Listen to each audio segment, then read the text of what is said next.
The question that I have is, could you explain what a triaxial UU test is? So far we've talked about the behavior of clays during CD test and CU test, right? We haven't talked anything about the UU test. So the UU test is one where you bring a sample from the field, place it in a triaxial cell, apply a cell pressure, and shear it. You don't allow drainage either during consolidation or during shear. In other words, both of these phases are conducted under undrained condition. That's why this is called UU test. So let's try to understand the mechanics a little bit here. I'm going to keep things a little simpler here. Supposing, say, the field specimen came from this point right here. The existing vertical and the horizontal effective stresses are 100 kilopascal, and this has a pre-consolidation pressure of 100 kilopascal as well, and therefore this is a normally consolidated specimen. Now you're going to take this out of the ground in a sampler and seal it with wax immediately. So we don't allow any swelling or shrinkage, and therefore consolidation cannot take place. So immediately after sampling, because we took it out of the ground, there are no total stresses anymore, right? So therefore sigma 1 is 0, sigma 3 is 0. Because we are not allowing consolidation, the initial effective stresses that existed in the ground, inside the ground, will remain the same. Now we can calculate the pore water pressure using the Tesagi's effective stress equation. Pore pressure equals total stress minus the effective stress. Total is 0, effective is 100, and therefore the pore water pressure works out to be minus 100 kilopascal. So we get the same value regardless of whether I use sigma 1 or sigma 3. So the sample actually has a negative pore pressure. And this pore water pressure is what is called the residual pore water pressure. Now you're going to place the sample in a triaxial cell, close the valve, and apply a cell pressure of 100 kilopascal. We'll call this test number 1. So the total stresses are 100 kilopascal, right? Whatever we apply on the outside of the sample. Because the valve is closed, all of the applied external pressure is going to be taken by water, right? But we already had an initial pore water pressure as well, use of R.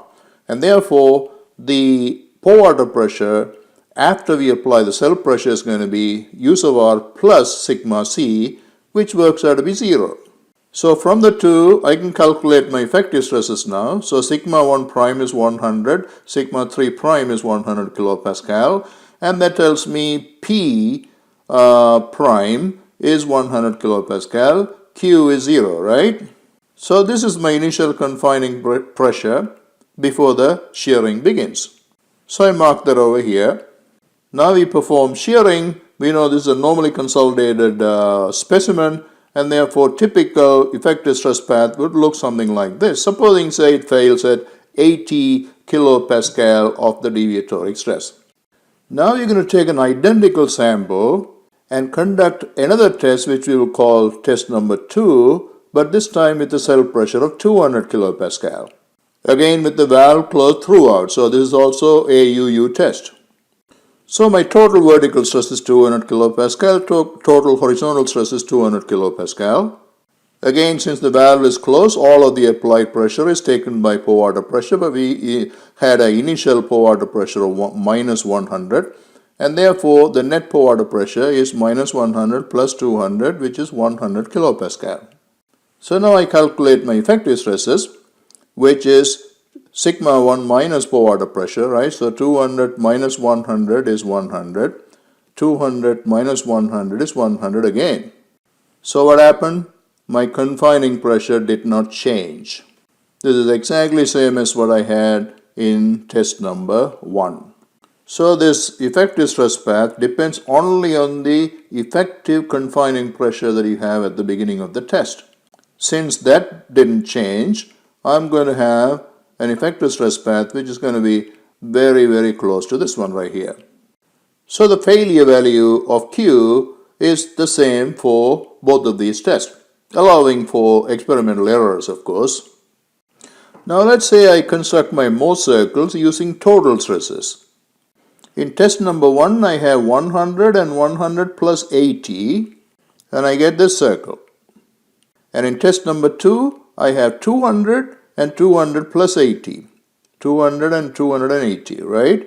So I get this circle. So obviously, the diameters of the two circles are the same, but they are situated at different locations, allowing me to uniquely define a failure line. In other words, I can draw a line tangent to both of these circles now, right? Obviously, the line is horizontal. If I were to represent this using the Mohr-Coulomb failure criterion, my friction angle will be 0 and this will be my cohesion. And these will be my total shear strength parameters because I have defined them using total stresses, right? So this is basically what we do in UU test. So what's the bottom line here? Well, the CT here is the radius of the circle. Radius of the circle is half of the diameter. So half of this, right? Half of this. So what controls this value? This, 100 kilopascal. Where did 100 came from? That came from here, in the field. The specimen was already consolidated to an effective stress of 100 kilopascal. So that's where that came from. And therefore, CT represents the effective confining pressure that existed in the field.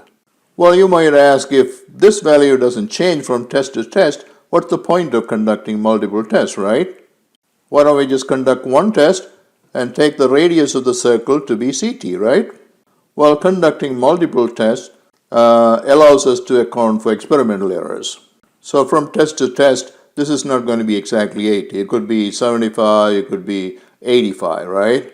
So it allows you to find an average value of CT accounting for experimental errors. I don't want to go through a systematic analysis like this, but supposing, say, you have a over-consolidated soil. So then what's the difference? Well, the effective stress path is not going to be like this. Effective stress path would be something like this, right? But regardless of its shape, it's not going to differ from test to test. In other words, the failure stresses are still going to only depend on what happened in the field. So with the fundamentals we just talked about for UU test, we can easily interpret the results of unconfined compression test. Well, think of this as a special case of the UU test. It's a UU test with a zero lateral pressure, zero cell pressure, because there's no cell around it. We don't have the facility to apply a cell pressure. So you have to conduct the test with zero confining pressure. That's why it's called the unconfined compression test. And therefore, sigma 3 at failure is 0 because it remains to be 0 throughout. And we evaluate sigma 1f from the test. From the 2, you construct the Mohr circle. We draw a horizontal line, that's our failure line. And therefore, this is our cohesion. The cohesion is simply half the diameter. This diameter is what is called the unconfined compression strength. And therefore, the cohesion is really half of the unconfined compression strength. So the main difference between a UU test and an unconfined compression test is that here you cannot repeat the test with different confining pressures, whereas in UU test you could. So in a UU test you have circles that are plotting at different locations like this, whereas here obviously you can repeat these tests, but all of those are going to be plotting right here, right? But the diameters from different tests don't have to be the same. They will be a little different from each other because of experimental errors, so you can still get average values from them.